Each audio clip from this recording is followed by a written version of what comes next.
All right, so the interesting thing about the guitar for me is that I'm 52 years old, I think. Kathleen's not here, so I can't ask her.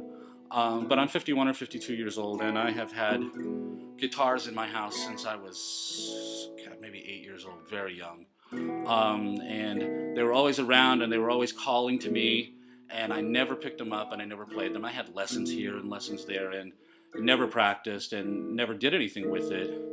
And even now, I mean, in my adult life, we've been buying guitars. I have 5 guitars right now. I used to have 6. I gave one away. We've been buying guitars for years, and still, they just sat around. Every once in a while, I would pick them up, and I would start to get kind of good, and then I get distracted and have to start all over again, or not necessarily all over again, but certainly there are things that you have to do every day if you're going to play the guitar, and if you don't, it takes you a while to get back up to speed again. Well, I got tired of that. I just got tired of it. I learned Latin as an adult. I learned to write C as an adult. I learned to write computer software as an adult. I learned the Latin language as an adult. I've learned a whole lot of things as an adult, and I thought, this is stupid. Why am I putting this off? How much older do I have to get before I'm going to be able to play guitar? And so I just started playing, and I play almost every day. I have 6 days out of 7 anyway, and sometimes for hours at a time. If I have time, I will put in a lot of time on the guitar because I really like it, and I can play like I drive. I drive better. I hope I drive better than I play guitar, but I can do this. I can talk, I can read, I can watch idiot shows on television. Often I'll turn the volume down to nothing and just have it as a visual distraction. But I can sit and play the guitar forever, and often it's just that I'm playing with 1-4-5 chord progressions right here, and wide open E is the easiest thing you can do on the guitar. This is the secret to making a living as a street musician, is the 1-4-5 blues. You can play it forever,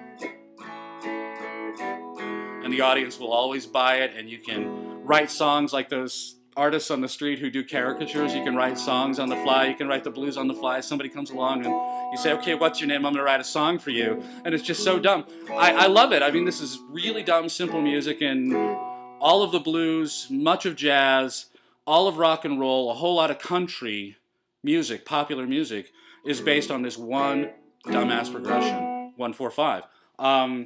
You can play it a million different ways, a zillion different ways, and that's why there are so many songs written in it. But it's also really, really easy, and it's really easy for musicians to communicate with each other in music theory, all of it based around the 1-4-5 chord progression. The whole blues is written in 1-4-5, 1-4-5 in sevenths and things like that.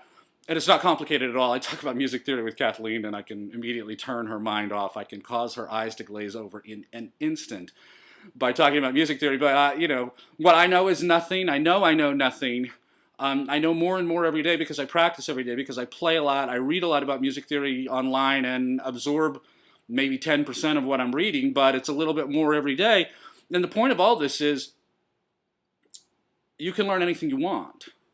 You can acquire any skill that you want, no matter where you are in life. If you bombed out in algebra in junior high school, and a whole lot of people did, and you have ever since then felt inadequate whenever the subject of math comes up, you can correct this deficiency. This is a correctable nuisance.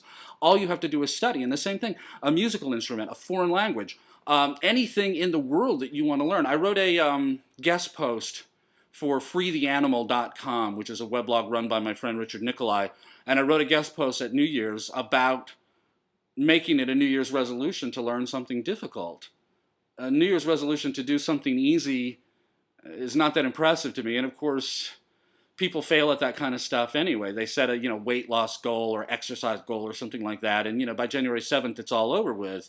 But if you resolve to learn something difficult and you set a plan for it and you put that plan in motion and you follow through, at the end of a year's time, your progress will be amazing. You will be amazed at how much you accomplished just by applying yourself. And so my answer is why not? My answer is a question. Why not? Why wouldn't you do this?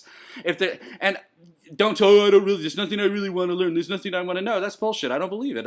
I know there's something in you that has always burned at you, nagged at you, like my guitar sitting around staring at me for years on end. I know you have this too. And what are you waiting for? How much older do you have to get before you're gonna play the guitar or learn to speak Spanish or master mathematics, you know, even if it's just through calculus. But you can, I mean, you can take yourself forever. You can get to Sheldon Cooperville in math. It's not going to be fast. It's not going to be easy. Nothing worth doing is easy, but you definitely can do it, and there's no reason that you shouldn't. All right, wipe the slate of that. I have lectured you enough.